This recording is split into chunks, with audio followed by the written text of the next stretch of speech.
An anecdote is a personal story, something that happened to you that is related to your topic. If you're writing about organic farming, you can tell a story about when you were a kid and planted a seed in a pot. If you're writing about finance reform, you can write about a time that your brother stole money from your piggy bank. And if you're doing an essay on Teddy Roosevelt, you could open with a family trip to Mount Rushmore. But what if your brother never stole money from your piggy bank? What if it actually happened to your friend's sister? That's fine. Go ahead and say that it happened to you. Your teacher's not going to stop reading your essay and make sure that you actually had money stolen from your piggy bank. Just make sure that the story seems true enough.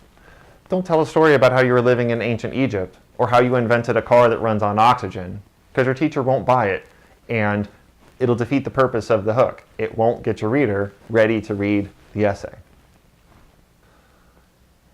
Your anecdote should be 2 to 4 sentences. Keep it short, or else your reader will be distracted by the story and not interested in reading your essay. And be like any good dramatist. Start your story in the middle of the action. Don't open with something like, "I remember 3 years ago when I broke my big toe."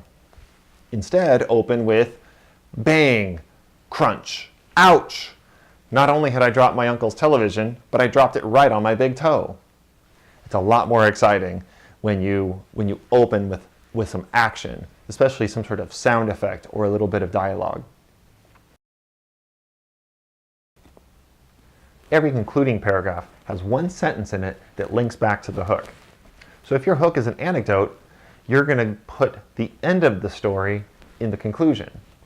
So if another event followed the initial event, if you learned an important lesson, or if there was a surprise ending, go ahead and save that for your conclusion. Here's an example. If you opened with that story about planting a seed in a pot, you could close with something like, 2 years later, I had planted so many seeds in so many pots that I transplanted them to some dirt in a vacant lot at the end of our street. That vacant lot is now a flourishing community garden.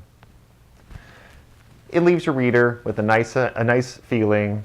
It wraps up your essay, and it also demonstrates the benefits of organic farming. And it makes for a nice conclusion.